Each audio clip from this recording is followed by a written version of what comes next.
गुस्से पर काबू। क्रोध से भ्रम पैदा होता है, भ्रम से बुद्धि व्यग्र होती है, तब तर्क नष्ट हो जाता है। जब तर्क नष्ट हो जाता है तब व्यक्ति का पतन हो जाता है। राधे राधे सभी को। आज मैं श्रीमद् भगवद गीता का 9वां अध्याय आप लोगों को सुनाने जा रही हूँ। उम्मीद है आपको बहुत अच्छा लगेगा, इससे आप बहुत फ़ायदा उठाएंगे, क्योंकि गीता में आपके जीवन का संपूर्ण सार है, हर एक प्रश्न का उत्तर है। और अगर आपको अच्छा लगे तो आप ज़रूर सब्सक्राइब किया करिए, लाइक किया करिए, मुझे मोटिवेशन मिलेगा। और इसको कुछ भी देख के सुनने की ज़रूरत नहीं है, आप कहीं भी रख के और कुछ भी काम कर रहे हैं, ऑफिस में काम कर रहे हैं, घर में काम कर रहे हैं, रास्ते में जा रहे हैं, आप ईयरफोन लगा के सुनिए। और बहुत ही सिंपल साधारण हिंदी में मैं इसको आप लोगों को सुनाती हूँ, तो आप इसका पूर्ण फ़ायदा उठाइए। हर कोई इसको सुन के समझ सकता है और फ़ायदा उठा सकता है। तो चलिए शुरू करते हैं। 9वां अध्याय। श्री भगवान कह रहे हैं अर्जुन से, तुझ दोष दृष्टि रहित भक्त के लिए इस परम गोपनीय विज्ञान सहित ज्ञान को पुनः भली भांति कहूँगा, जिसको जानकर तू दुख रूप संसार से मुक्त हो जाएगा। ये विज्ञान सहित ज्ञान सब विद्याओं का राजा, सब गोपनीयों का राजा, अति पवित्र, अति उत्तम, प्रत्यक्ष फल वाला, धर्म युक्त, साधन करने में बड़ा सुगम और अविनाशी है। हे परंतप, इस उपर्युक्त धर्मों में श्रद्धा रहित पुरुष मुझको न प्राप्त होकर मृत्यु रूप संसार चक्र में भ्रमण करते रहते हैं। मुझ निराकार परमात्मा से यह सब जगत जल से बर्फ से सदृश परिपूर्ण है और सब भूत मेरे अंतर्गत संकल्प के आधार स्थित हैं, किंतु वास्तव में मैं उनमें स्थित नहीं हूँ। वे सब भूत मुझ में स्थित नहीं हैं, किंतु मेरी ईश्वरीय योग शक्ति को देख कि भूतों का धारण पोषण करने वाला और भूतों को उत्पन्न करने वाला भी मेरा आत्मा वास्तव में भूतों में स्थित नहीं है। जैसे आकाश में उत्पन्न सर्वत्र विचरण करने वाला महान वायु सदा आकाश में ही स्थित है, वैसे ही मेरे संकल्प द्वारा उत्पन्न होने से संपूर्ण भूत मुझ में स्थित है, ऐसा जान। हे अर्जुन, कल्पों के अंत में सब भूत मेरी प्रकृति को प्राप्त होते हैं, अर्थात प्रकृति में लीन होते हैं, और कल्पों के आदि में उनको मैं फिर रचता हूँ। अपनी प्रकृति को अंगीकार करके स्वभाव के बल से परतंत्र हुए संपूर्ण भूत समुदाय को बार बार उनके कर्मों के अनुसार रचता हूँ। हे अर्जुन, उन कर्मों में आसक्ति रहित और उदासीन के सदृश स्थित मुझ परमात्मा को वे कर्म नहीं बांधते। हे अर्जुन, मुझे अधिष्ठाता के प्रकाश से प्रकृति चराचर सहित सर्व जगत को रचती है, और इस हेतु से ही ये संसार चक्र घूम रहा है। मेरे परम भाव को न जानने वाले मूढ़ लोग मनुष्य का शरीर धारण करने वाले मुझ संपूर्ण भूतों के महान ईश्वर को तुच्छ समझते हैं, अर्थात अपनी योग माया से संसार के उद्धार के लिए मनुष्य रूप में विचरण करते हुए मुझ परमेश्वर को साधारण मनुष्य मानते हैं। वे व्यर्थ आशा, व्यर्थ कर्म और व्यर्थ ज्ञान वाले विक्षिप्त चित्त अज्ञानी जन राक्षसी, आसुरी और मोहिनी प्रकृति को ही धारण किए जाते हैं। परंतु हे कुंती पुत्र, दैवी प्रकृति के आश्रित महात्मा जन मुझको सब भूतों का सनातन कारण और नाश रहित अक्षर स्वरूप जानकर अनन्य मन से युक्त होकर निरंतर भजते हैं। वे दृढ़ निश्चय वाले भक्त जन निरंतर मेरे नाम और गुणों का कीर्तन करते हुए तथा मेरी प्राप्ति के लिए यत्न करते हुए और मुझको बार बार प्रणाम करते हुए सदा मेरे ध्यान में युक्त होकर अनन्य प्रेम से मेरी उपासना करते हैं। दूसरे ज्ञानी योगी मुझ निर्गुण निराकार ब्रह्म का ज्ञान यज्ञ के द्वारा अभिज्ञ भाव से पूजन करते हुए भी मेरी उपासना करते हैं, और दूसरे मनुष्य बहुत प्रकार से स्थित मुझ विराट स्वरूप परमेश्वर की पृथक भाव से उपासना करते हैं।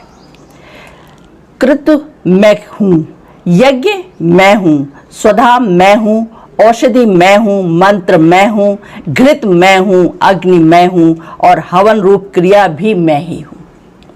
इस संपूर्ण जगत का धाता अर्थात धारण करने वाला एवं कर्मों का फल को देने वाला पिता, माता, पितामह, ज्ञान जानने योग्य पवित्र ओंकार तथा ऋग्वेद, सामवेद और यजुर्वेद भी मैं ही हूँ।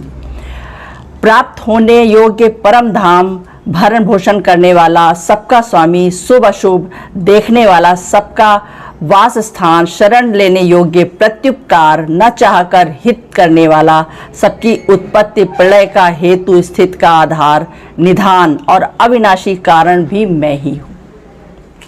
मैं ही सूर्य रूप से तपता हूँ, वर्षा का आकर्षण करता हूँ और उसे बरसाता हूँ। हे अर्जुन, मैं ही अमृत और मृत्यु हूँ और सत असत भी मैं ही हूँ। तीनों वेदों में विधान किए हुए सकाम कर्मों को करने वाले, सोमरस को पीने वाले पाप रहित पुरुष मुझको यज्ञों के द्वारा पूजकर स्वर्ग की प्राप्ति चाहते हैं। वे पुरुष अपने पुण्यों के फल स्वरूप स्वर्ग लोक को प्राप्त होकर स्वर्ग में दिव्य देवताओं के भोगों को भोगते हैं।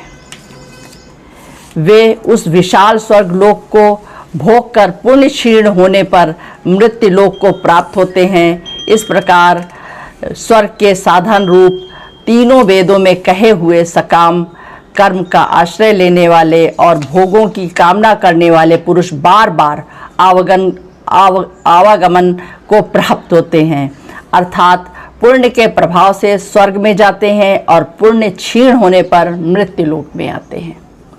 जो अनन्य प्रेमी भक्तजन मुझ परमेश्वर को निरंतर चिंतन करते हुए निष्काम भाव से भजते हैं, उन नित्य निरंतर मेरा चिंतन करने वाले पुरुषों का योगक्षेम मैं स्वयं प्राप्त कर देता हूँ। हे अर्जुन, यद्यपि श्रद्धा से युक्त जो सकाम भक्त दूसरे देवताओं को पूजते हैं, वे भी मुझको ही पूजते हैं, किंतु उनका वह पूजन अविधिपूर्वक तथा अज्ञान पूर्वक है। क्योंकि संपूर्ण यज्ञों का भोक्ता और स्वामी भी मैं हूँ, परंतु वे मुझ परमेश्वर को तत्व से नहीं जानते, इसी से गिरते हैं, अर्थात पुनर्जन्म को प्राप्त होते हैं। देवताओं को पूजने वाले देवताओं को प्राप्त होते हैं, पितरों को पूजने वाले पितरों को प्राप्त होते हैं, भूत को पूजने वाले भूतों को प्राप्त होते हैं और मेरा पूजन करने वाले भक्त मुझको ही प्राप्त होते हैं। इसलिए मेरे भक्तों का पुनर्जन्म नहीं होता। जो कोई भक्त मेरे लिए प्रेम से पत्र, पुष्प, फल, जल आदि अर्पण करता है, उस शुद्ध बुद्धि निष्काम प्रेमी भक्त का प्रेम पूर्वक अर्पण किया हुआ वो पात्र, पुष्प आदि मैं सगुण रूप से प्रकट होकर प्रीति सहित खाता हूँ।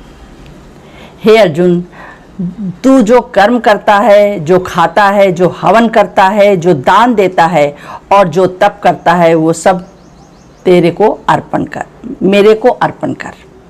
इस प्रकार जिसमें समस्त कर्म मुझ भगवान के अर्पण होते हैं, ऐसे संन्यास योग से युक्त चित्त वाला तू शुभाशुभ फल स्वरूप कर्म बंधन से मुक्त हो जाएगा और उनसे मुक्त होकर मुझको ही प्राप्त होगा।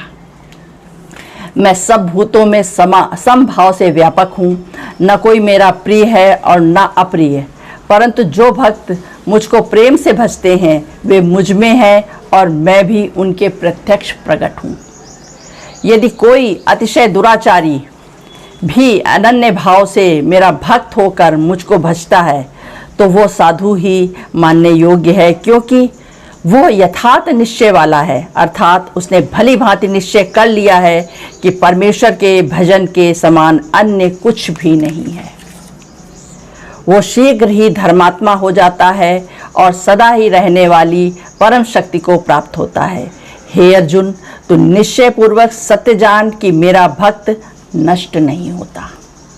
हे अर्जुन, स्त्री, वैश्य, शूद्र तथा पाप योनि चांडाल आदि जो कोई भी हों, वे भी मेरी शरण होकर परम गति को प्राप्त होते हैं।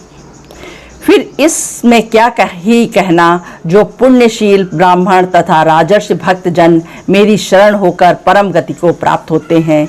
इसलिए तू सुख सहित और क्षणभंगुर इस मनुष्य शरीर को प्राप्त होकर निरंतर मेरा ही भजन कर। मुझ में मन वाला हो, मेरा भक्त बन, मेरा पूजन करने वाला हो, मुझको प्रणाम कर। इस प्रकार आत्मा को मुझ में नियुक्त करके मेरे परायण होकर तू मुझको ही प्राप्त होगा। इस प्रकार 9वें अध्याय का समापन होता है। अब हम अगले अध्याय में आपसे मिलेंगे 10वें अध्याय में। तब तक के लिए